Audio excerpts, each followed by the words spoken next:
Alright guys, so now I'm going to talk about the finishing work left to do in this building. If you look down, you can see we have a completely rough floor. This is just sand basically. Here in this region of Florida, the ground is pretty much just sand. So nothing's been done to this. As you can see, the only foundation work we have is a stem wall, which is directly beneath the walls.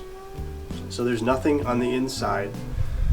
And you can put any kind of floor on the inside. I want to make that point clear. So whatever floor we put in is going to come up and match flush with the level of these doorways. And how we'll do that is, let's say for example we're going to do an earthen floor. What I'd do is I'd cut out all this ground on the inside down to a certain depth, and what we're going to do is probably put at least 4 inches of compacted gravel as the first layer. That acts as a water barrier, so water can't seep up beneath the floor and soak into the floor.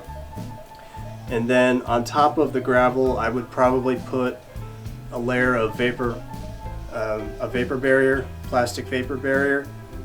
Some people don't like that. It is optional, so you don't have to put it if you don't like that. Then on top of that, we would start to add the earthen floor layers. So with earthen floors, you would have a rough layer first, probably 2 to 3 inches thick.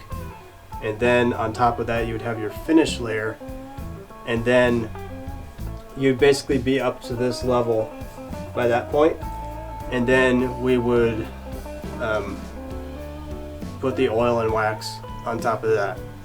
So if we wanted to do concrete on the inside here, we would do the gravel, the vapor barrier, and then pour concrete on top. Of course we'd put some kind of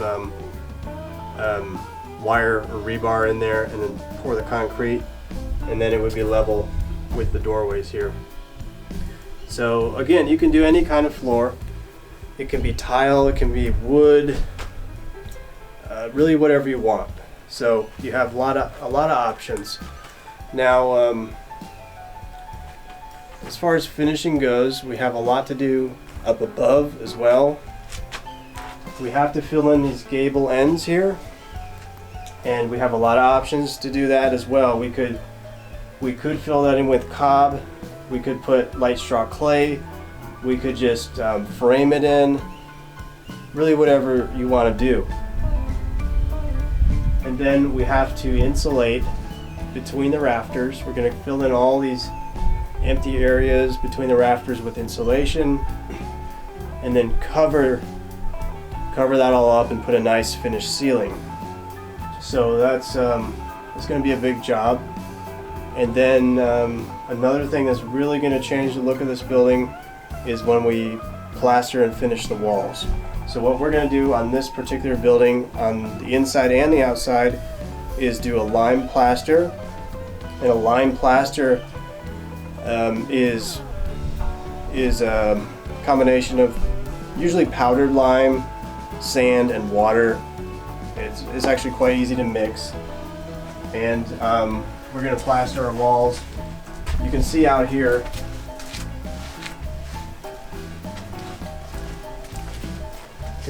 we have an earthen plaster. We've been doing this as a demonstration through various workshops. Now the earthen plaster is really nice. It's a very cheap and accessible option.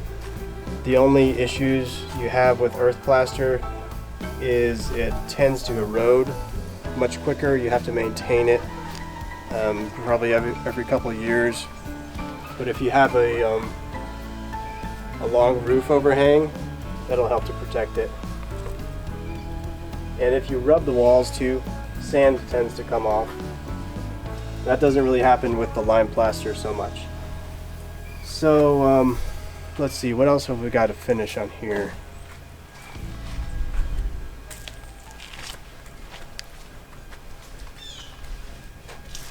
Well, of course we have the windows and the doors. That's going to be a lot of work. We're actually going to have to make custom windows for all of these, and probably custom doors too. So there's a whole lot of work to do, and so the cats like these cob houses, so if you have cats around, they're gonna come try to take over your house. But if you like this video, please give it a like, comment, and please subscribe. And also, if you want more information on how to build a cob house, I've got several video courses, and I'll leave links down below for that too.